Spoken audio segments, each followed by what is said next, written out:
Last orders at the bar!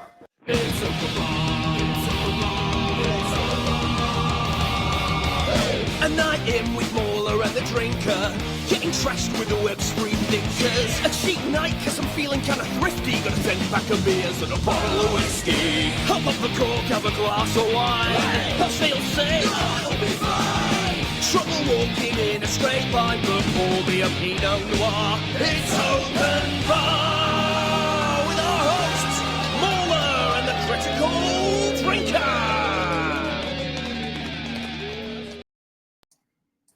Well, hello everybody. Welcome back. Hello. Welcome to Last Orders with our snazzy new background. And I wanted to say as well a big thank you to, what was the name? Yale Pearl, who I've forgotten the name last time, but I'd noted it down and I finally found it. So yeah, she was good enough to draw us this new background for our Last Orders. So very much appreciated, Yale. Thank you for your kind efforts there. Good stuff.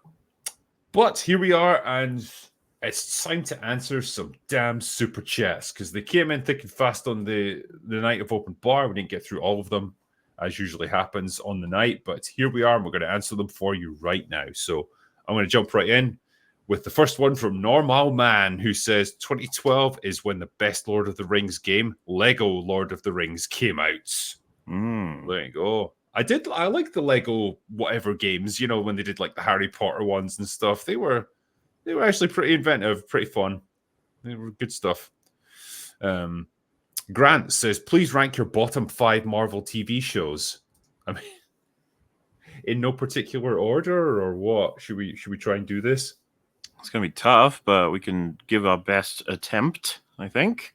Agatha's definitely shaping up for a bottom 5 job, I think. Is there any limitation, do you think, like one per IP or within the X amount of time, or are we just gonna sort of just wing it? I think you just wing it, yeah. And just give your thoughts like as they come to you, I suppose. Ones that particularly stood out as being bad. I think Echo's got to be one The of funny the thing is, worst. in my head, I'm like, so the Acolyte, Obi-Wan Kenobi, Echo, the She-Hulk. Like, what were the other ones? Like, Yeah, so it's got to be Marvel. So oh, okay, yeah. That was the restriction. So that's the restriction. Marvel TV shows. How many shows. shows have there been for Marvel? I've 5 probably. I don't know, because I assume they're not including like Daredevil and Punisher and no, like not the Netflix ones. I think it's got to be Marvel ones. Okay, so we've got Echo, we've got Agatha, we've got WandaVision, we've Falcon got Winter Soldier, Falcon, Loki. yeah, Secret Wars, Loki, Jesus, She-Hulk. Okay, the best of all of them might be WandaVision because the first 2 or 3 episodes are tolerable. I would say so, yeah. Let's not say best, let's say least bad. Sure. The next least bad, or it could be Falcon the Winter Soldier, even though I kind of hated that show. I think at least, yeah, it has little moments of like where it's just doing action-y stuff, action espionage thriller, stuff. Doing it badly, but still Echo, doing it. Secret Invasion, She-Hulk, Loki, they're all catastrophic. Like it's just horrendous, you know. I think Loki might be third, you know. Much as I dislike it, I think it's probably like better than things like Agatha or Echo or She-Hulk. I might put Echo third because Loki did the Infinity Stones thing, while Echo's just like Echo took out Kingpin, which is bad. I'm not going to deny that, but I feel like Loki did more damage to the MCU because it destroyed Loki and it destroyed a significant amount of world building that ruined the stakes of so many things before and after. While Echo, I've almost forgotten it even existed. You know, it's just been. I know. You know the thing that makes me place Loki above Echo. It's just that I think it's going to come down to Tom Hiddleston's performance as Loki. Where that is fair. At the very least, you have a somewhat interesting protagonist, whereas with Echo, you've got a gigantic plank of wood. And the world that is being traversed in Loki is interesting. with an asterisk, of course. We're having to reach so hard to try and find things to praise about it. It's like... they're time traveling and space traveling. Look at them go. While Echo was really dull and crap. So I get it. I think that's kind of fair. I think the rest fills, right. We've kind of nailed the more difficult parts. The rest I of would it say is so. just Yeah. I suppose the last thing would just be, what's the worst one out of all of them? I think it's probably She-Hulk. I think even Agatha Harkness is going to be better than She-Hulk. Could be She-Hulk. You might be right. I really did hate Secret Invasion, but I think it's probably She-Hulk. I'll have to give that a pass because I never watched it, and I'm fine with that idea. Oh, Hawkeye was a thing as well. Remember that? Apparently. It's so funny. If someone had said, like, Drinker made a video on Secret Invasion, I'd be like, yeah, of course he did. Because I could just already picture how much you would hate that show and what you'd say about it in terms of, like, how it fucks up everything. It's interesting because it's very action, thriller, espionage sort of thing. And you'd think in a way that could both be the thing that you'd be interested in seeing them tackle versus a thing you'd avoid, like the plague. Like, those could have both happened. And it looks like the plague one happened. Yeah, I mean, I think it occurred at a point of maximum saturation with Marvel products for me, where I just thought, I can't take another Marvel TV show. I don't have it in me to watch it. If it had been, say, a movie, I might have gone with it. Like, that's 2 hours out of my life. But this is just like an entire season of it. I just couldn't take it too much. Ken Meir says, Muller, what did you have to do to force Rags to play Outlaws, and when are you going to force Drinker to play it? You are a K-Vest virus. I don't want to force poor old Drinker to do it, but yeah, Rags, I was like, listen, I want to know. I need to know how he reacts to almost everything in the game. There's so much about it. And to be honest with you, he's so familiar with video games that I think it's going to be fun for him, not only to stream it, but to think about just how much they get wrong in it.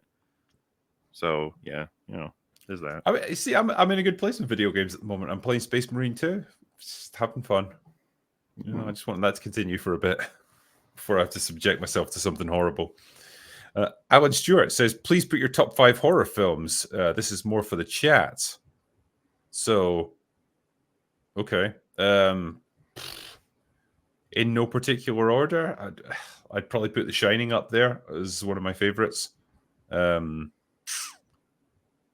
Horizon, even though I know I'll probably get ripped for it, but I don't care. I have a lot of fun with that movie. Probably Halloween. Again, super low budget, quite cheesy in a lot of ways, but I have a lot of fun with that one. I don't know, more serious note, maybe The Omen, because that movie freaked me out as a kid and still does in a lot of ways. I think it relies on a lot of horror imagery rather than gore and stuff, which I think is always admirable. And the atmosphere is just like the most dread-inducing thing you can picture. And then I always had a soft spot for Invasion of the Body Snatchers, like the 1970 version. Not the one with Daniel Craig and what was Nicole Kidman, I think. That was it, yeah. I think it was called Invasion or something, right? Yeah, that was a big old pile of shit. It really was. It was awful. But the Donald Sutherland one, like, man, they had some properly unsettling imagery in that. That just did a great job. I really like that one. And Alien, I suppose, as well. Like, that's a horror movie. I keep forgetting that's a horror film. Let's put The Thing in there as well. Yes, The Thing. That's a good choice. And The Fly. Yeah, I could go with that. The Fly is fucking horrifying by the end of it. Nice bit of body horror. Yeah. What did you think of The Fly 2? I've avoided it. I always did. When I first watched The Fly, I thought it was amazing. And a friend of mine said Fly 2 is not as good. Don't watch it. And I never did. Oh, wow. Okay, you're probably fine then. Yeah. I would stick with that. Galacta Watkins says, good evening, chaps. Can I ask the panel, as a Tolkien racist, what is personally the worst thing in Rings of Power that besmirches the previous work? I mean, how much time do you have here? Yeah. The treatment of Galadriel, the treatment of Celebrimbor, the fact that everyone is portrayed as a complete retard, the god-awful Hobbit characters, the way they absolutely destroy Gandalf as a character and make him into a bumbling buffoon. Isildur. It's all character assassinations, I think. That's probably my biggest gripe with it. And it's like, who's the biggest damage is difficult to answer, but I guess Galadriel, like they've made her absolutely ridiculously insufferable. She's like a pain in the fucking ass. The point, if God forbid, if anybody watched Rings of Power seasons 1 and 2, and then they were like, I'm going to go watch Lord of the Rings, when she pops up, you're probably like, no. Yeah. And you're like, no. No, it's I'd be inclined to agree there. Will Dreamer says Christopher Lee wasn't just an old man; he was the old man. I miss that legend, as you should. They do not make them like Christopher Lee anymore. He should have been allowed to be old for 1,000 years, at least. I think so. He does seem like one of those actors that was just kind of always old, you know? Yeah, even in the Dracula days, it's like there's the two modes of him in a sense. I kind of see this for John Cleese as well, but like they distinguish somewhat in my head. But it feels like Christopher Lee entered old man age way earlier than a lot of people do, and stayed there for a while. Same with Patrick Stewart. Yeah, same with Max von Sydow as well. Yeah, like he was just born old. I think The Exorcist made people think like, you've been old for like 60 years. How have you done this? No, for real, there was some incredible prosthetic work going on there. Apparently the makeup artist who did that said like that is the proudest achievement of my career, to make this guy who actually was quite youthful and probably, I don't know, mid-40s or something, make him look like a 70-year-old and make it convincing. Loved his voice whenever he turned up in anything. It was always cool. Very Remember authoritative. He was just in TFA for 5 seconds, then Kylo Ren kills him. Yeah, that was such a respectful way to use such a beloved actor who's had this incredible career. Yeah, it's trying to be like, look, scary. And you're like, all right. Yeah, you really didn't make good on that threat. Signor Don Justica says, you get the super for fringy. Excellent, thank you. Sweet. Master of Puppets. Rather than a Hunt for Gollum movie, I would prefer to see a film or series based on The Last Alliance. It lasted for a decade from what I remember. Lots of good content to be had. I know, right? Imagine a series based around the War of the Last Alliance. We ain't going to see that, like in Rings of Power. They're going to, well, I wouldn't be surprised if they wanted to do a lot with that, but it's going to be their version, you know? It's so weak. It's so feeble, this show. I've said this before as well. Like, you presumably have noticed this. It's never done epic battles. For all the budget that they have and all the CGI powerhouse resources they have behind them, they've never represented big armies on screen, and I do not know why. Why did you say that on the cusp of them probably doing it? Like, the episode will come out and the people will hear this and be like, oh, you were wrong. They probably, the biggest battle they'll ever have is going to be in episode 7, right? I mean, well, really, if they bring it all the way up to the War of the Last Alliance, you're going to see the assault on Mordor. Of course, that'll be their biggest battle at that point. But like Eregion being sacked by the armies that appear in that could, I don't want to call it epic because it's not going to be like the way that they're going to fuck all of it up. They're already fucked it up. Like as soon as they start throwing those rocks on fire, and then the elves are like, "Oh no, it looks like we're being attacked." It's like, how you guys would have known this like a week ago, but okay, just punishing me. It's like, I mean, like everyone's a retard in this now. It's great. You can get away with anything then. We'll help me. Castle defenses. Yeah. Drinker, marry one, F1 and kill one. Agatha, the Star Wars Outlaws girl, and Galadriel. Okay.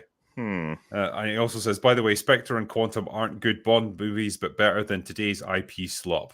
I would debate that, really. They had a lot of budget behind them, but they're not good movies. Spectre in particular. That had Dave Bautista in it, didn't it? Yeah, just playing a fucking heavy for... Yeah. What a surprise. It's almost like hard to remember that he was in it. Anyway, the who we marry in is usually the one I try to figure out first.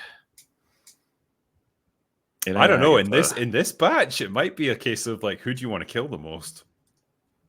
No, I think that's like all three apply for that. So that's why I think marrying is the hardest one. It's like we gotta it won't be Agatha. No, you want to marry that.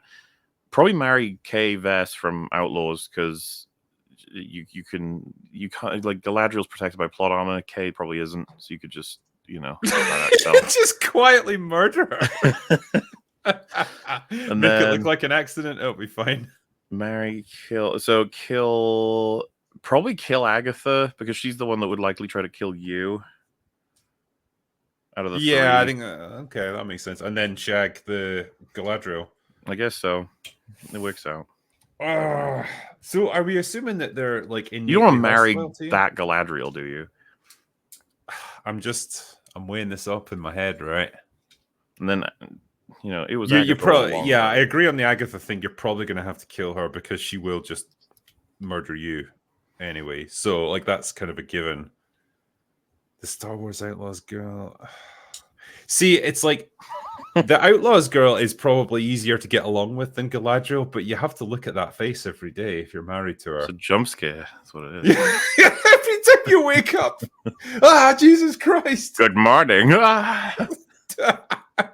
It's like, remember that bit in I think Family Guy when they're taking the piss out of Mask and he's like Cher is like feeling Eric Stoltz's face and he's like, well, real beauty's on the inside, and she's like, yeah, but there's limits. Like, Jesus Christ. I think I might have to marry Galadriel and then just shag the outlaw girl. I think. Why would you want to marry an immortal? I don't want to marry her, but if I have to pick one. Yeah, Jesus. But at least K-Vest would die of old age. You ain't getting that with Galadriel. She's going to be there forever. I know. But she'll still look, I'm going to say, well, is attractive the right word? Like, she'll still look young even when I'm old, so. All right. You make your choice. That's fair enough. Yeah, it's tricky. It's tricky. It really is. Normal Man says, here's $20 to keep talking about the year 2012 and not talk about the retards of Powers. I know we tried to keep it going as long as we could. We went onto a tangent about Bond for 25 minutes. We did. It was nice. Yeah, I like that.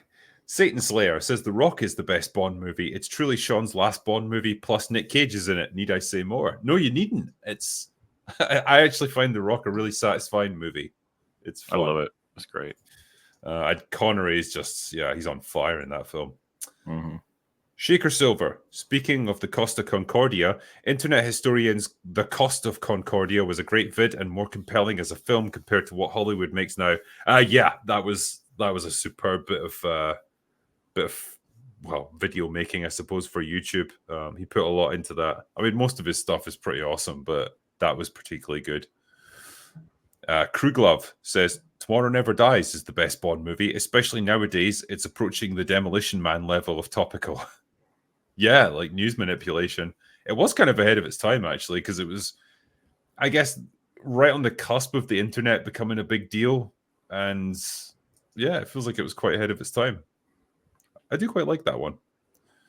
The Gourd King says, Bond to the midget. Samsonite night. Chuck's luggage. Yeah. I like how we had a whole discussion about him murdering a midget. Big Ounce says, Drinker, Mauler, and Fringy. I was arguing with someone today who didn't understand that I only complain about stuff because I'm a mega nerd and not a natives or racist, I think. I am tired. Is this how you feel? So, yeah, I mean, we complain about stuff that's genuinely bad, I suppose. We don't want to. It'd be nice to be able to, like, just watch media and enjoy it. Yeah, so is there a question in that? Like, I mean, that's what I do too. Most normal people probably find it weird to talk about any given film or TV show or even meta of it for longer than 20 minutes. So, yeah, that's fine. It's just what, that's how it goes. Well, it's nice to care about things, I suppose. Yeah. Eric Brown says, Agatha must be horrible if you'll talk this long about Daniel Craig Bond and midgets in suitcases. It really is, yeah. You'd be surprised how long we can spin it out and not talk about that. Nate G says, regarding re-entry, it's not just about the atmosphere, but the object's speed. Felix free-falling created almost no friction, but a meteor or spacecraft going 20,000 miles per hour plus causes the extreme heat. Cheers. That's exactly how it is. It's your relative velocity. So I guess jumping out of a air balloon, even from a crazy high altitude, you're not really going to get re-entry friction to that extent. So yeah, that's fair enough. Harriman says there's a scene where Nick Nack is in a cage. Yeah, they didn't hold back with the Bond movies.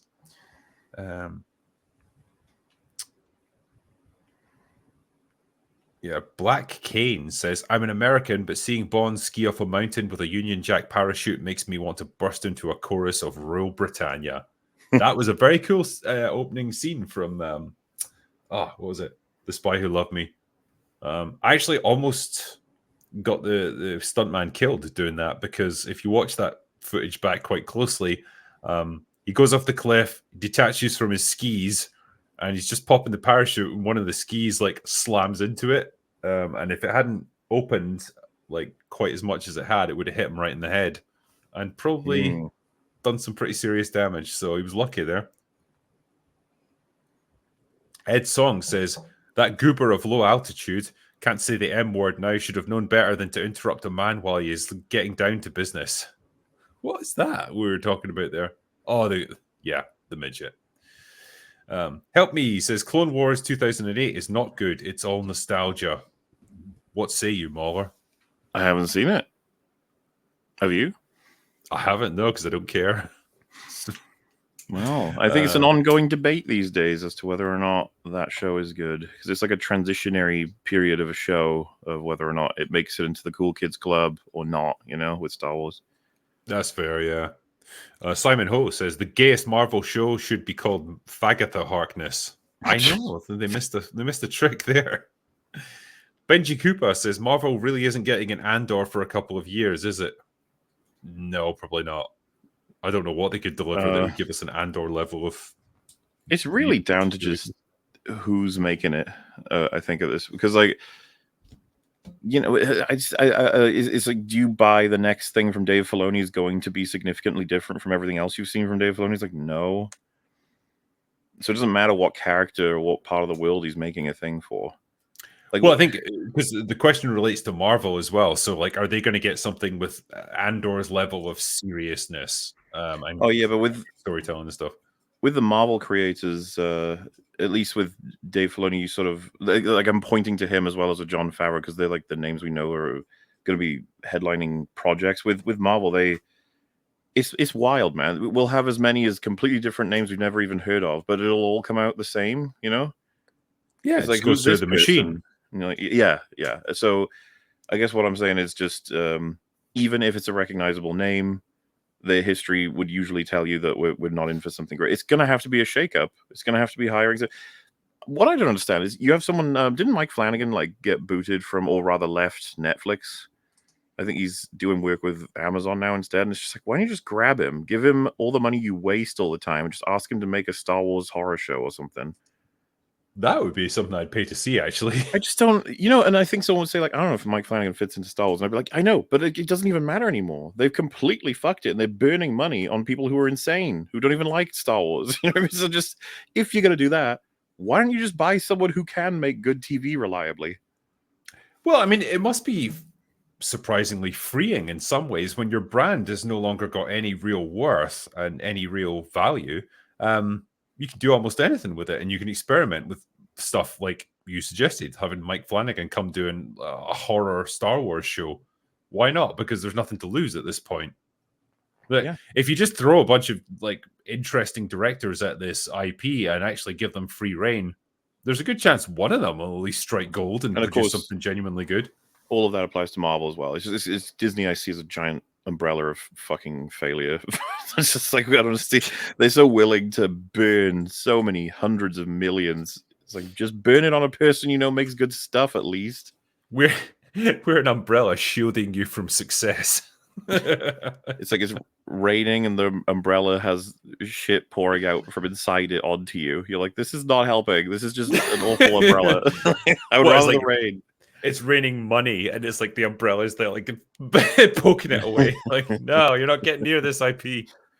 So yeah, until they announce something as wild and wacky as like the Russo brothers, I'm still not very hopeful about that either. I'm just like, yeah, you shouldn't be. Grandmaster Chris says 2012 also gave us Amazing Spider-Man. Yeah. Hunger Games. Boo. And Looper by everyone's favorite director, Ryan Johnson. Yeah. Well, I mean, yeah. Another show that fucked time travel. P.S. Movie Bob is throwing another tantrum. I mean, that's every day, every really, day. isn't it? Yeah, every day. Dustin Bird. Agatha will get a Halloween rating bump thanks to the female obsession with the holiday and witches. I'm just here for Aubrey Plaza and sexy costumes. I mean, you'll get that, I suppose, and you'll get your big gay explosion at the end. So, Did you see episode 2 after, by the way? no. I may not ever watch it. Song. Yeah, I when you told me about that, I thought, oh no, that's all the more reason not to watch it. Robodoos says Agatha is a show born out of a dumb song and a wink. Yeah, effectively.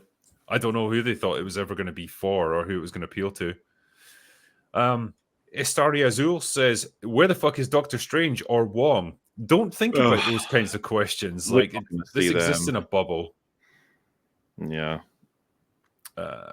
Thrill House never understood Aubrey Plaza's appeal. Her shtick wore out during Parks and Rec, and judging her physiognomy, she's not going to age well physically. Droopy features.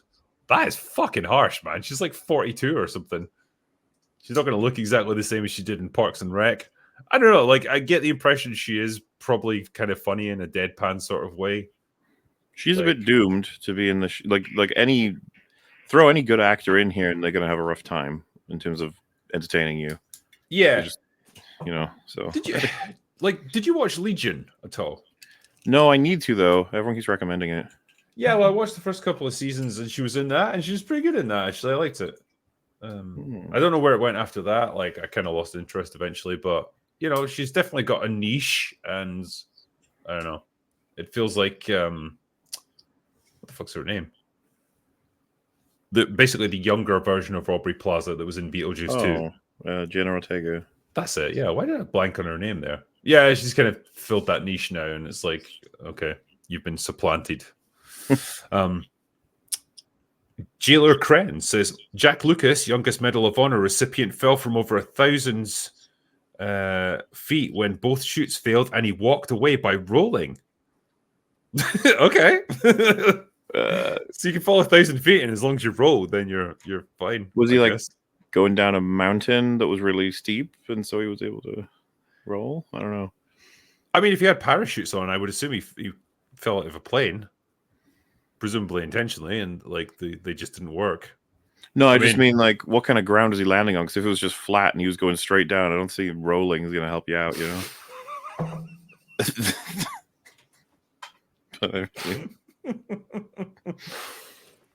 Yeah, I mean, maybe he landed on a sloping surface or something. Yeah. What bad luck though that both shoots would fail. That's got to be 1 in a million. Dude, at that point, whoever set them up would be like, "You trying to kill me? Is that what? What's the deal, bro?" Or just does God just want me dead or what?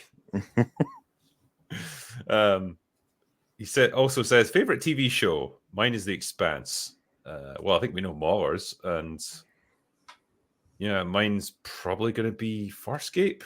Wow. Yeah. All right. Let's do that. I had a real soft spot for the X-Files back in the day. Yeah. Interesting. War Van Eagle says it was Agatha for far too long. Yeah. One episode's enough, really. Dead Snake. Hey all, any thoughts on the 2018 Australian show Mr. In Between? It's in my top 5 shows. Just a great character-focused crime comedy. Also high rags. Hi to you. And yeah, millions of people. They've enjoyed Mr. In Between, and it feels like most of them have also come on my live streams at some point and told me to watch it, and never got around to it. Unfortunately, I've heard nothing but good things about it. Do you rate Farscape over Sopranos, The Wire, and Breaking Bad? Not in terms of objective quality. It's going to be just more personal preferences. Yeah, fair. Yeah, no, in the same way that I would rank a fucking cheeseburger over a lobster thermidor or something. I know what I'd rather tuck into, but it's just what did you personally enjoy? Yes. Dash Attack says her being powerless makes the first 2 episodes a bit boring. Disney saving on budget by not having much sorcery. I don't think that would fucking help. Also, I think she's going to be powerless for more than 2 episodes. I think that's like the deal, right? She gets it at the end. Her powers back. Pretty much, yeah. I guess she's got to suffer a bit. But the other witches do have powers? Is that right? Yeah, but like it's also just they have whatever they need at the time to do whatever they need to do to make the story happen. You know, there's no rules. Yeah, that sounds about right. Grow says, Soma stream this Halloween. Would love to see you play through the story. So I assume you mean me, because I'm pretty sure Mahler's completed it. Should I play Soma? I don't know. I don't know if it's the kind of game you would want to stream. Is it because I'm really shit and like I'd probably just get killed over and over?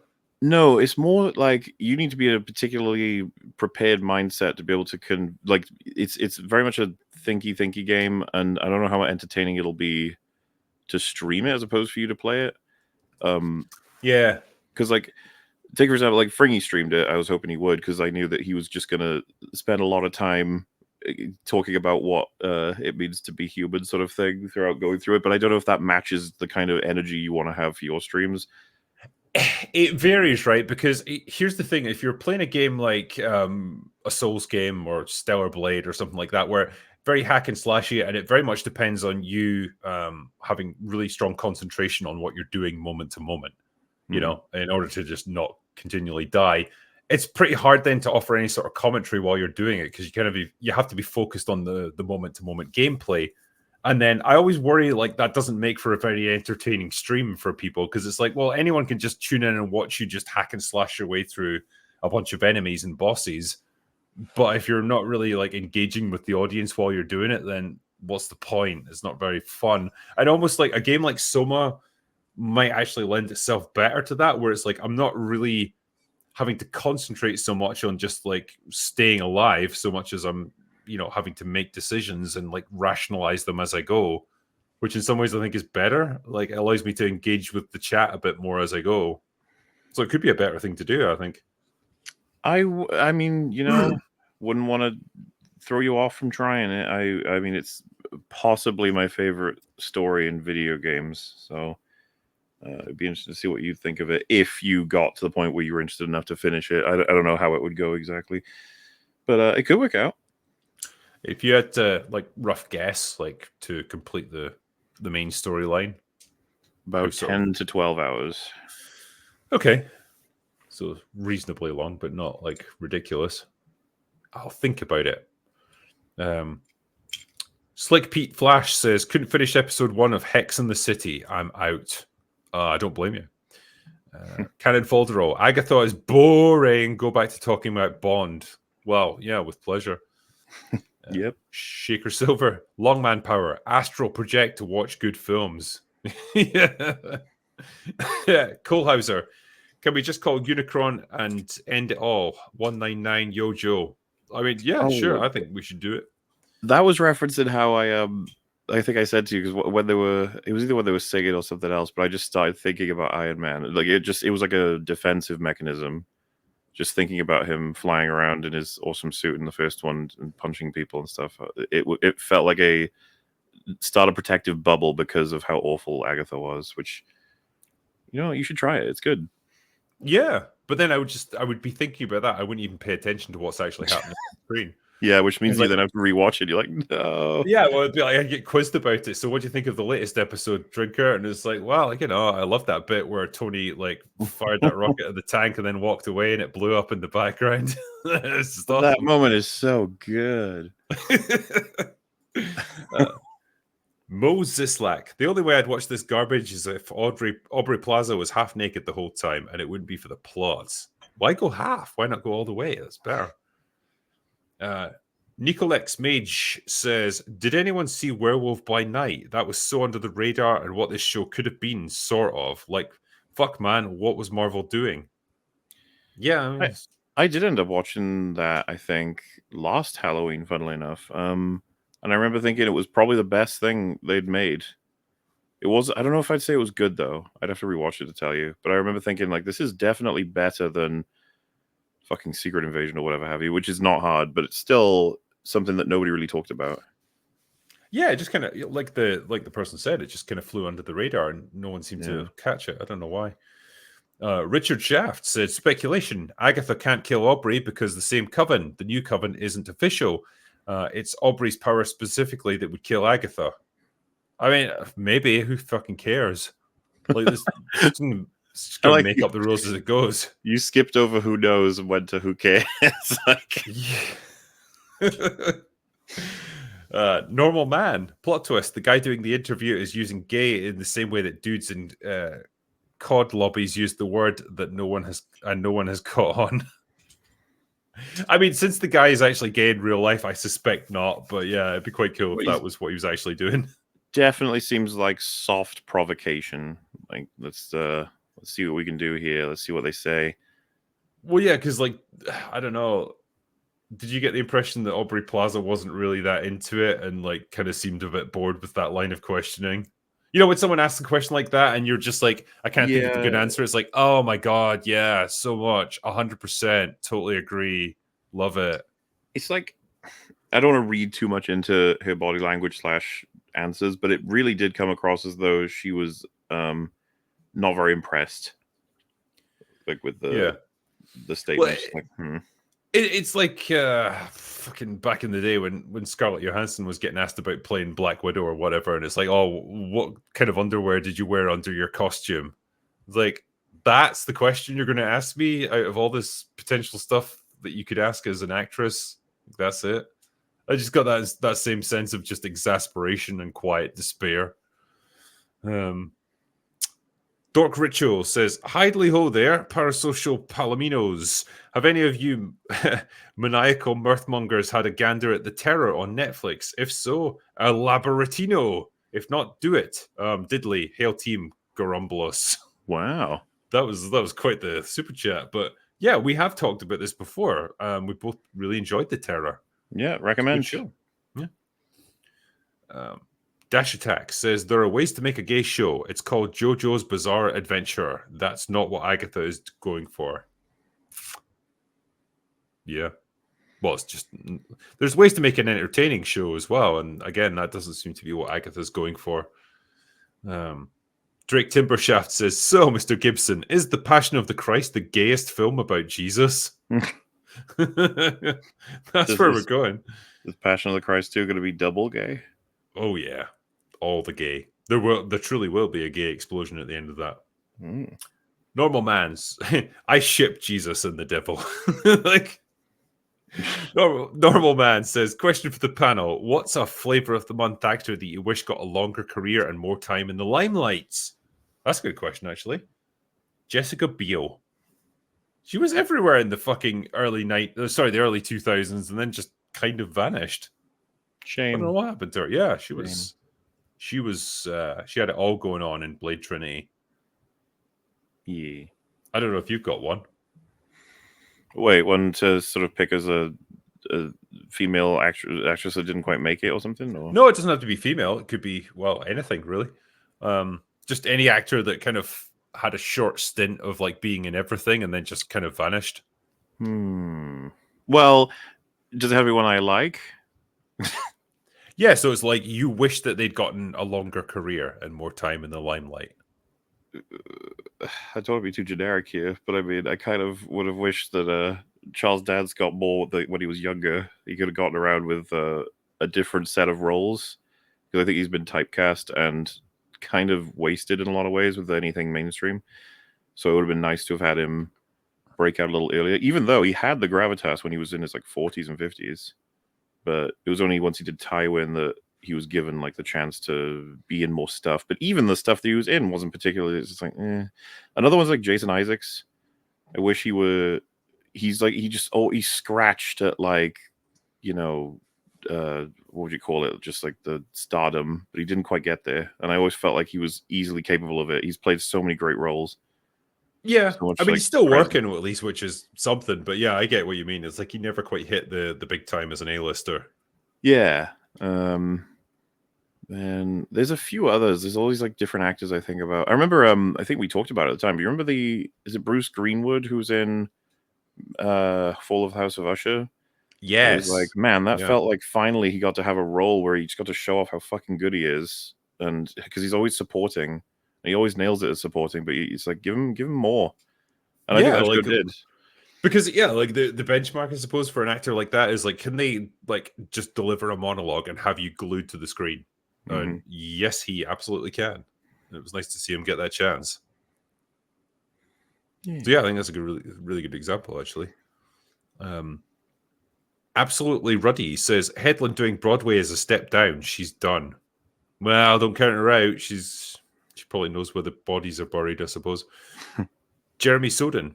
Each MCU show or film is not a thing in itself, but just a jigsaw piece. Yes, that is exactly right. It exists purely to launch the next product. Mega Spidey Man. Muller. And this is just for you. Favorite Superman and why? What are your Giro's thoughts on Terrence Stamp's General Zod?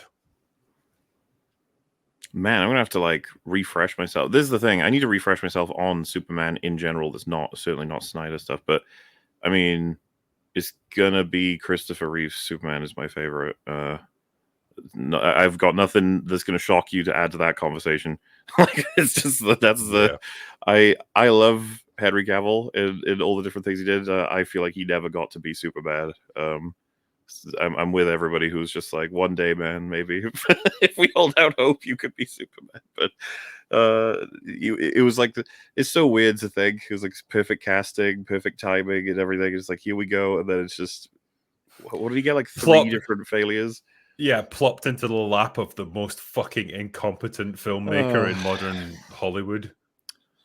What a shame. But yeah, we'll see about this new guy. I remember really liking was it called Superman and Lois, the TV show? Yeah. The one with Dean Cain and Terry Hatcher. I remember liking Dean Cain. That was quite nice. Like good-natured show, I think, back in the day. And then like the animated Supermans, I've always found them to be engaging from what I've seen. I'm not like super familiar, but you know, there's I'm just not as familiar with Superman compared to Batman. I'm not anywhere near as familiar with Batman as someone like Az is, you know.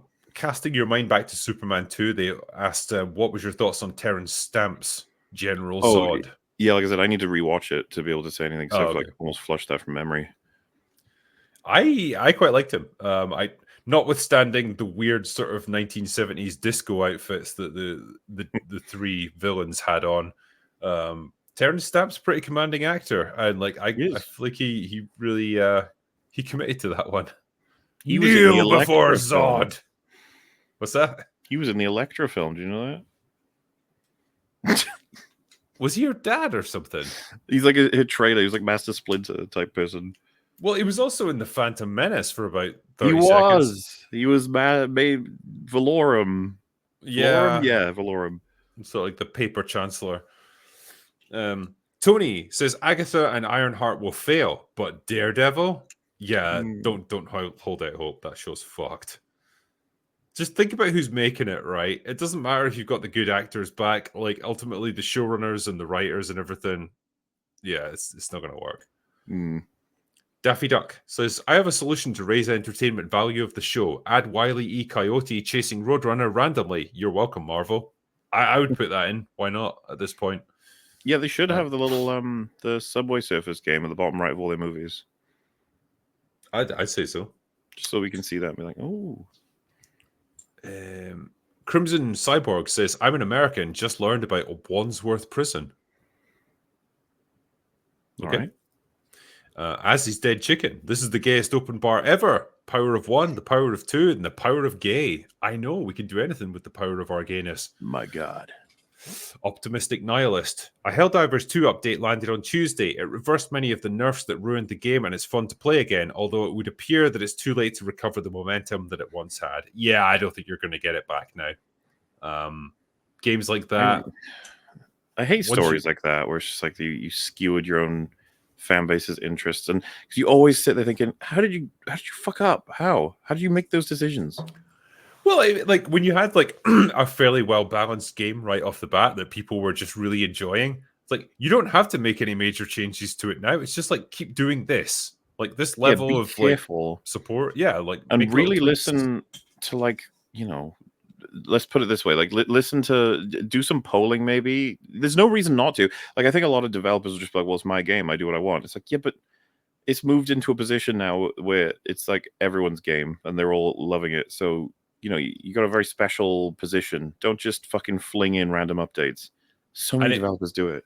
It wasn't just that; it was the fucking mandatory PlayStation Network subscription that they did for about 2 days before they realized it was the worst idea in history and like undid it. But by that point, the damage was already done, and it was just put the game on a downward spiral. It never recovered. Vandergraaf says, question for the panel. What would you choose? Full Mandalorian armor and weapons or full Predator tech and weapons?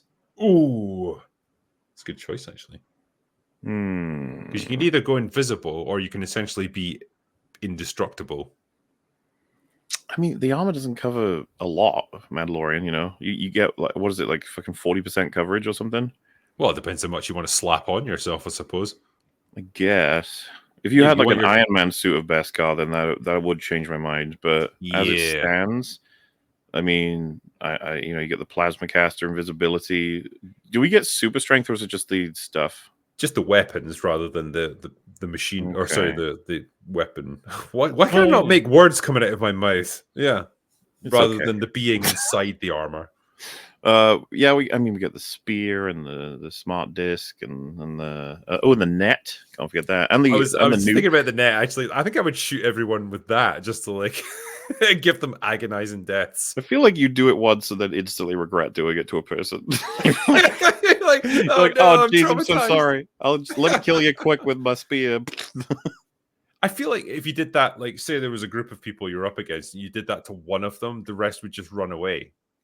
They'd be like, "No, I don't want any part of this. I'm out." Well, make an example out of one. So you gotta kill them stealthily first, don't you? You gotta strip one and string them up, and then let the others find it and be scared, and then shoot one of their heads off. That's the Predator way. Well, there you go. Jason Stahl says there's no Sauron in this show. There's a person playing it being Sauron. His name is Sharon. Sharon, the Lord of Gifts. I would say so. Yeah. We don't have a Sauron here. Adam Milne, he's a dick on Twitter X, but you should talk to Destiny. Nah, I'm all right. I think I'm fine. I got better things to do with my life. Will Dreamer says it's actually true that some orcs hated obeying Sauron, but this was only because they wanted to kill whoever and whenever they wanted. They didn't want peaceful lives. They wanted to slaughter freely. I know. Is an orc not entitled to the blood on his brow? Yeah. Apparently not. Down with this guy who tells us to kill particular people. I just want to kill everybody. I think the great thing about orcs in the books and like the Peter Jackson movies is like if there's no humans around to kill, they'll just start killing each other. They just love it. They do. They love their killing. They do. Patrick Mulligan. Muller, I hope JXC is doing all right. I miss them. EFAP has not been the same since Jay left. Drinker, do a review of Gattaca, you drunk. Well, I mean, yeah, I guess I could. I'm not super enthusiastic to watch and review it, but if it'll make you happy. But yeah, hopefully Jay is doing well. As far as I am aware, yes. My biggest regret would just be we haven't had as many Jay videos. Plenty of bad meteors come out, though. Maybe Jay made the right decision of stopping watching Marvel and Star Wars. Just saying, this is possible. NR says, not my quote. The canon is closed. It was written by one who is dead, and the fans keep it. That'd be the way to do things. Actually, I like that. Jeremy Soden, watching Rings of Power via the medium of EFAP to preserve my sanity. Thanks for your sacrifice, Mauler and Fringy. Made the right choice. Well, I appreciate it. We're still alive, so it's worked out so far. Vedi says, starting a new drinking game where I take a shot every time the drinker says, I suppose. I'm already a bottle down. I regret nothing. That's a new one for me. Do I say I suppose quite a lot? I haven't noticed it myself, but I usually pick up on stuff like that. Is it when you're sort of telling people things happen in the show? I like blah blah blah blah blah. I suppose is that how you say it? I assume they're going more for like when we're live streaming and I'm just giving my unfiltered opinions on stuff. Well, now whenever you say it, everyone's gonna have to point and laugh so that you stop. Indeed, yeah. So, well, I'll keep an eye out for it. Sabah gave us $5, so thank you. Jay Fraser, hail gents, I highly recommend the X-Men spin-off Legion by Noah Hawley, in which Aubrey Plaza is fantastic as Lenny Busker, only 27 episodes. What was I just saying earlier? Yeah, you were. I enjoyed Legion and Aubrey Plaza was really good in it. There you go. He was saying that, that's true. T. Neal, oh no, you misunderstood as. There's no story. That's the name of the key grip. Story. See what we did there. Che Boy is knackered says they swapped watching with retard. That's how. Okay. Don't know what to make of that. Yep. Thumbs up. The Book of Grudges. Gandalf isn't even his real name. It's just a nickname given to him by the peoples of Middle-earth. His real name is Olorin, the wisest of the Maiar. But this show turns him into an amnesiac retard. That is so true. Well, he has all kinds of names given to him across all the lands, right? That's like the idea. But yeah, Gandalf is the most sort of generic one that a lot of people know him by. And they're making it hyper cringe because much of what we have seen of him of season 2 has now been built, like just getting his name and his staff, which to me feels so like that's like the perfect example of it's just like the Solo movie, remember? Yeah, got to show you how he got all of his iconic who's your people elements. No people. Okay, Han Solo. And then you turn to the writer and you're like, why is this your fucking concern? Why aren't you working on like making a story? Because the Gandalf scenes, man, whenever they pop up, I'm always like, good God, here we go again. It's going to be, I gain nothing. It's going to be a pointless scene of that actor being like, oh, geez, I just don't understand. Oh, what's going on? And then Tom Bombadil being like a really shit Yoda. Like, not even close. Yeah. Angry asshole Yoda. It's all time wasting, and it's all just drains the life out of the show and kills the momentum. Not that there was much to begin with, but it's crazy because any moment they could learn how to write and start writing like a scene that we like, but fuck me, man, it's just beyond them, I guess. Because we were covering 5 and 6, and we did manage to squeeze out, like, the actor for Elendil. You can really see emotions on his face when he's told to deliver these shitty lines. He's trying, but by God, the character is so passive. Like, stuff just happens to him and he just reacts to it. He never takes affirmative action on anything. No, yeah, he's everything. I mean, I have so many issues with the Numenor stuff, but like just watching his eyes move, I was like, oh, look. He's doing things. Like, holy shit, someone in the show is acting. My God. It doesn't happen all the time, but when it does, you gotta point it out. Yeah. 1990 says Gandalf and Dumbledore had an intense sexual relationship. J.K. Rowling. I wouldn't put it past her if she had the chance. Jay Fraser, which Joss Whedon show had the best theme music? Buffy, Angel, or Firefly? Oh, it's Buffy's out immediately. It's between Angel and Firefly, but personally, I adore Angel's intro music, but I could totally understand anyone picking Firefly's. Firefly's got a chill vibe. I like it. It's pretty cool. They also say, Muller, have you read the comic Frey, the Buffy spin-off set in the future? I am aware enough of so many of the events that happen in those comics, both after Angel and Buffy, that I'm not interested. I'm just going to stay away. Too many things I don't want to happen in them, so I'm just going to stick with the shows, and that's where it starts and ends for me. That's fair. Senor Don Justicia says, I honestly love Middle-earth politics. Eagles and sea monsters decide everything without all that debate and corruption. I was fucking baffled by that whole segment. Well, like, it's really weird because if you're Elendil and you're like, and they're like, we're gonna make the Valar decide, we're gonna feed you to a sea monster, wouldn't you be like, oh sweet, because I am innocent, this will work out great, because he believes in the Valar, right? As far as I understand, yeah. As far as I know, everyone in the world does. They just either like them or don't like them. That's like really the only thing, because they're very real. They're a very real force. So being like, only if you're innocent will you pass this test. It's like, well, yeah, I'll be fine because I am. I didn't do anything. if anything. And then Muriel being like, I will take the test for you. I was again like, so she'll be fine, right? Like she is innocent. She didn't do that. But again, I know this was in service of like proving that she's the true queen and stuff, but I just thought, God's sake, can't you let him have fucking anything to his on his own? Like, do you have to? This is the same as the fucking Rose Tico thing when Finn's about to sacrifice himself. Like, oh, can't let him do that. Can't let him be a hero. Because Like, got to have someone else step in and like fuck it up for him. Having him say like, I can't give up my integrity, not even to like, make you feel happy that I'm not dying or whatever. That was something of a like, okay, that's something. There was but then, one he good didn't line get to do where, it. yeah, there was one good line. It's in that same exact scene where she's like, I can't believe you'd sacrifice all this for pride. And he replied by saying, if all you see in this is pride, then we have nothing more to say to each other. Dude, I hate his daughter. I hate her so much. She sucks ass. I don't even get what they're trying to do with her. I don't get what they're doing with that relationship. Like, at this point, he needs to disown her. She's tried to kill him so many times. Get this over with. And to have her come in and do this, like to try and plead for his life, like, what the fuck? God. Don't pretend like you care for him. You betrayed him like so many times already. No, yeah, it's insane. She's done so much destruction, and she thinks she's right the whole time because it's like, well, her brother got killed, quote unquote, thanks to Muriel looking in an orb.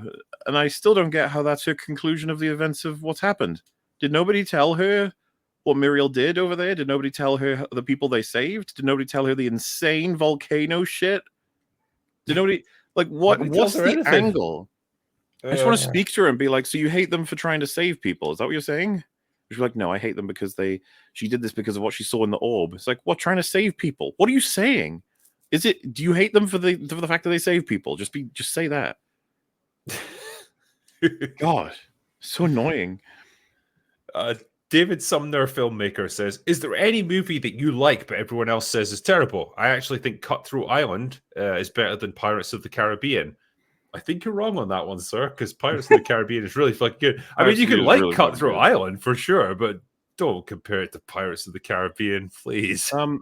I quite like The Patriot, and a lot of people say it's dog shit because of the historical inaccuracies. Yeah, I can get that. Yeah. I really like Armageddon. I've said that many times. Yeah. I could totally get the criticisms that it doesn't make any sense and it's complete nonsense, but man, it's just absolutely goes at its theme with gusto. Yeah. Joe Thamig says, I think you're wrong about Daily Wire being the source of rejection of I Am Racist. Cassie J, a longtime feminist, got burned to the ground by the left for making the red pill. I mean, I don't know. I mean, I don't think it helps when you got guys like Matt Walsh behind it who are like, they're pretty controversial figures at the best of times.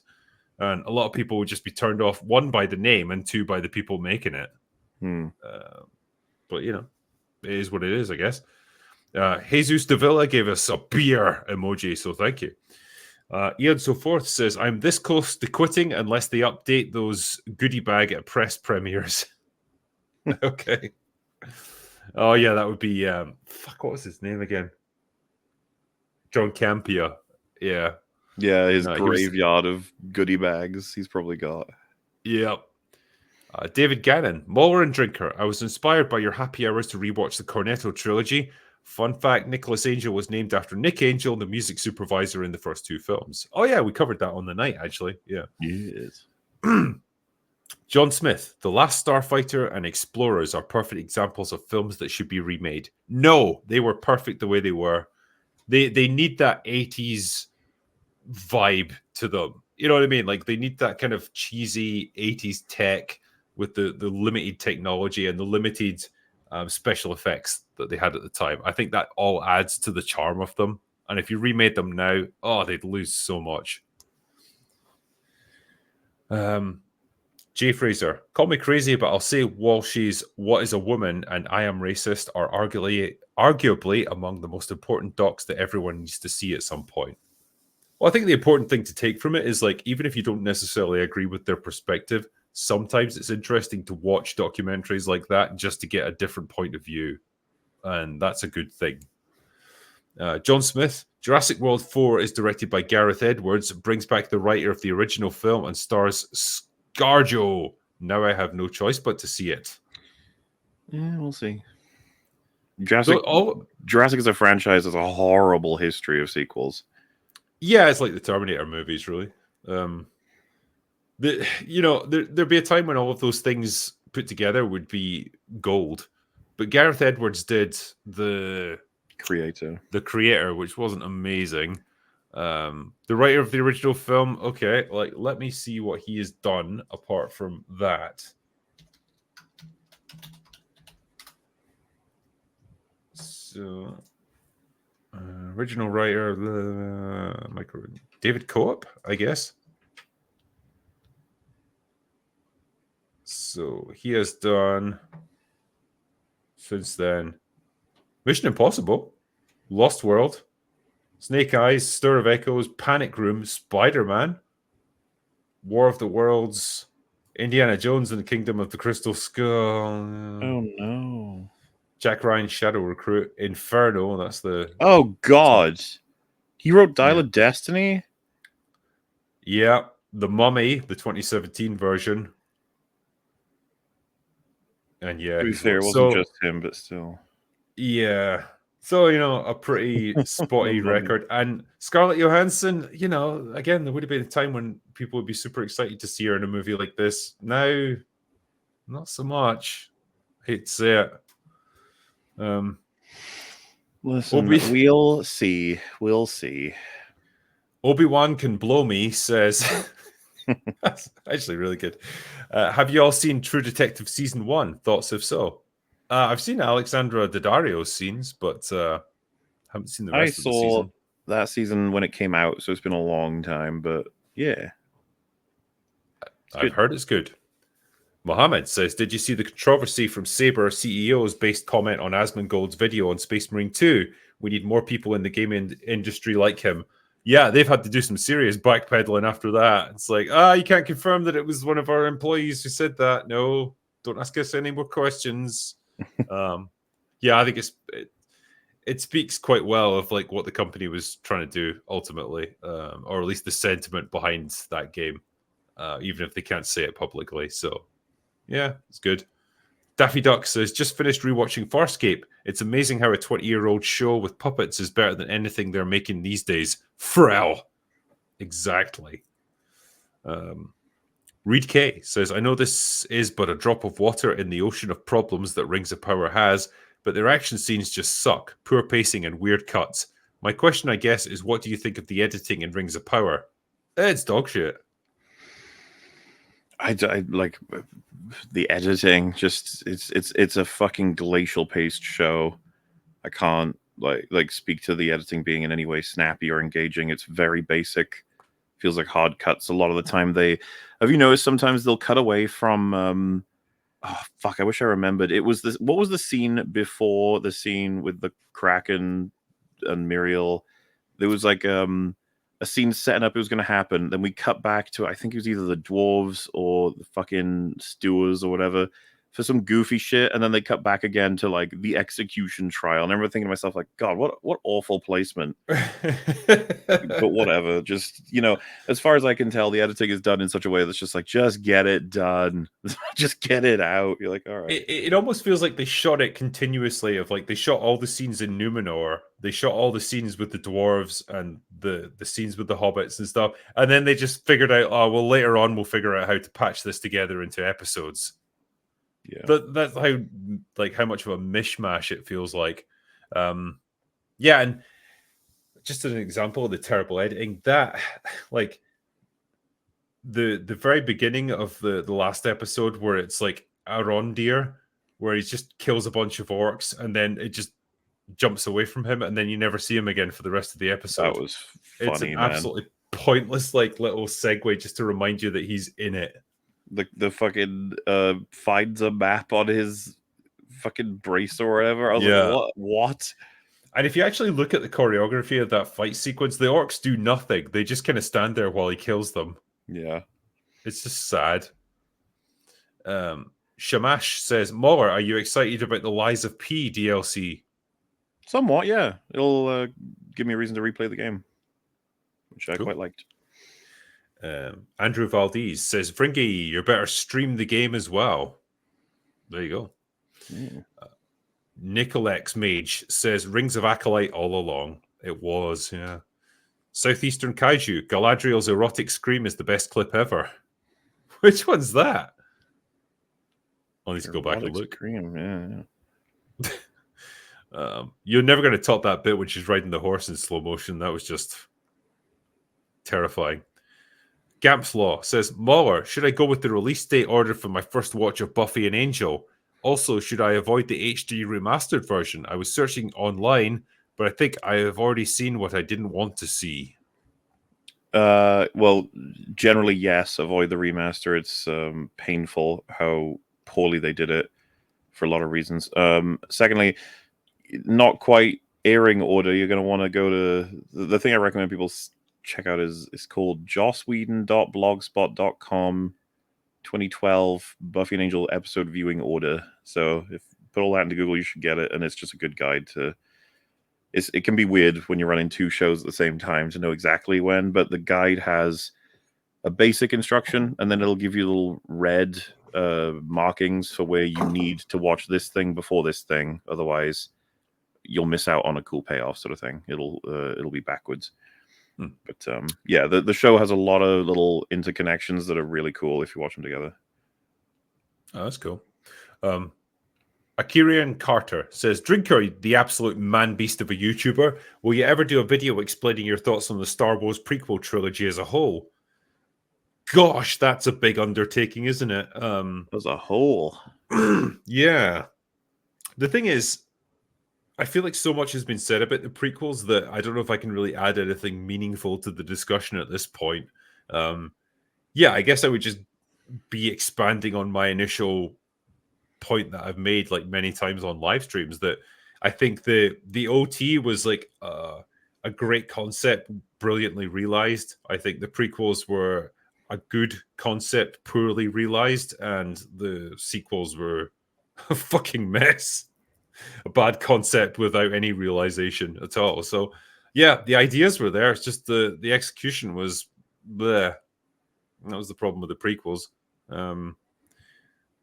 John Whitfield says, you really need to watch the movie Midnight Run. Excellent cast, funny, and has a lot of heart by the director of the original Beverly Hills Cop. I'm pretty sure I have seen it actually back in the day. It's been a while, but I think I have. Yeah, I remember it being pretty good. Breaking Puppet says, Drinker, Mauler, and Panel, watch Dead and Breakfast. Great comedy. It has a guy from Wrong Turn, Negan from The Walking Dead, and David Carradine. I told Metal about it. Also, Mauler, listen to how to say Breaking Puppet in Welsh. I'm going to keep asking you to say it. We did it, didn't we? The other night. I can't remember. Pretty sure we did it. We might have done. Yeah, we might have done. This came in right at the end, so maybe it just kind of leapt out because it was a big super chat. But thank you, sir. And the last one is from Don Mack, who says, what's your favorite Steven Spielberg movie? Oh. It might be Saving Private Ryan, you know. That film is so good. Is good. Yeah, I mean, like, you know, in terms of like artistic merit and stuff, it would probably be Schindler's List, but like, damn, it's not something I would want to rewatch very often. I mean, Jurassic Park as well, obviously. That is a pretty strong one, yeah. I'm trying to think if there's anything else that would sort of be in the running. Because yeah, I don't like E.T. and stuff like that. I like Indiana Jones. Like, yeah. Jaws as well. God, I think that they'd be all of the fighters who try to get to the top. There's plenty of movies of his that I like that I feel probably wouldn't be able to beat out the rest there. E.T. would be one of them, but I love the fact that like he has this versatility that you don't see in that many directors. Like the guy who made E.T. could also make Schindler's List, who could also make fucking Saving Private Ryan. You know, Jurassic Park. And Jurassic Park, yeah. Like the guy who can marry up sort of childlike sentimentality and wistfulness with, you know, absolute brutality and existential horror. Like not many directors can do all of those things and make them work, but he somehow can, and that is an impressive thing. Like, could you imagine Zack Snyder's version of E.T.? Like, E.T. would have a gun.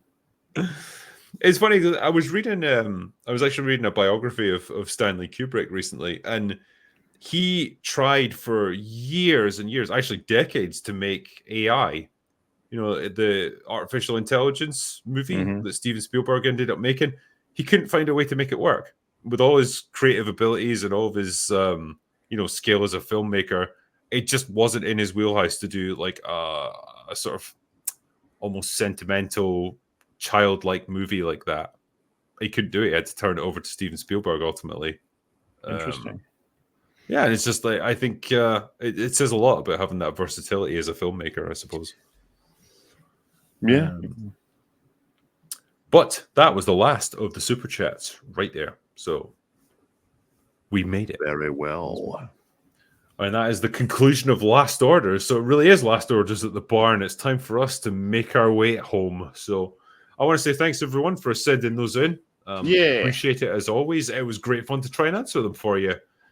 But for now, that's all we've got for today. So go away now. Bye.